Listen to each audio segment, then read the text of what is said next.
When taking a look at the Great War Western Front, I mentioned how there is a significant lack of World War I titles to choose from. Recently, I found a very intriguing title in early access called All Quiet in the Trenches. Developed by newcomer Totally Not Aliens, this strategy RPG title puts you in the role of a German officer in World War I, where you manage a group of soldiers and guide them through the Great War. Considering that you're on the losing side of the war, it's an interesting perspective that has a ton of narrative and gameplay potential.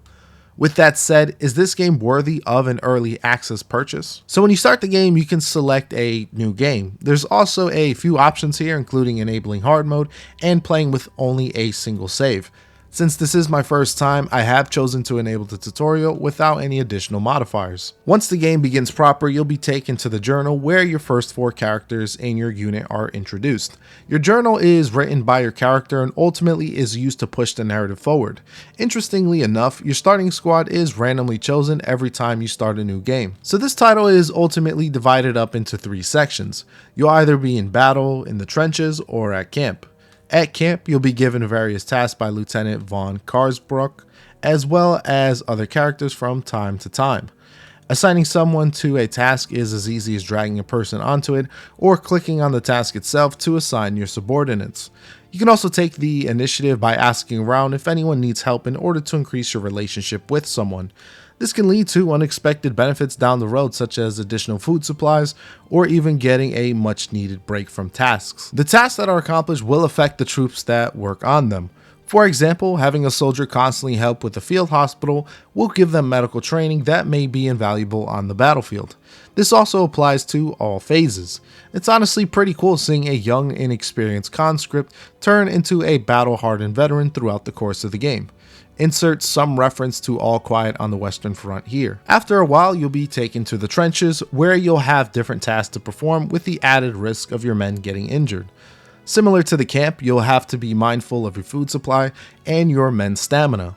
Alongside the tasks given by the lieutenant, you can send men to collect rations and ammunition. Being in the trenches may result in a battle, but a majority of the time will bring you back to camp. This part really highlights just how physically and mentally taxing trench warfare is on the troops. You're out on the battlefield but can't move an inch due to all the artillery shelling and trench maintenance. And speaking of the trenches, you can also participate in building them up by adding defensive fortifications, barbed wire, and machine guns. Unfortunately, I haven't been able to determine what impact, if any, they have on the battles. I have built many machine guns, but never have seen them in our trench nor the enemies. Maybe this will be further expanded in a future update, or at least made clearer in terms of what effect it has on the game. And eventually, battle will begin, whether or not that'll be an assault or on the defensive side. From here, Lieutenant von Karsbruck will give you commands on what you should be doing, whether that is holding position at a certain area or advancing to capture a trench. All this is done in a turn-based manner as you assign each individual character what to do. For example, you can have 2 of your soldiers shoot at any moving targets, while 2 others can be searching for ammo and grenades. It's quite the interesting concept, as you'll need to get the most out of your troops without putting them too close in harm's way. There's quite a bit that's available to you, including healing captured troops to transfer back as prisoners, throwing grenades at a troop, suppressing a troop, and even melee combat. Figuring out what the best action to take ultimately depends on your current position and the morale of the enemy unit. If an enemy is close to breaking, it's good to focus fire on them to drive them away or even get some prisoners out of it. It's an overall fun system that is very unique compared to other strategy and RPG titles. With this being far more narrative and character focused than your typical strategy wargame, I was very curious on how the story will ultimately play out. As of now, the early access version ends in 1917, so there is a whole year of war left to experience. Still, what is on display is fantastic, with each officer having their own backstories and views on the world. This in turn influences the friendships and rivalries that naturally develop over time. You'll also witness many key events during the Great War, including the introduction of gas and the blockade that ultimately affects your squad on the micro level. This in turn hits on what the entire story is all about, and that is survival.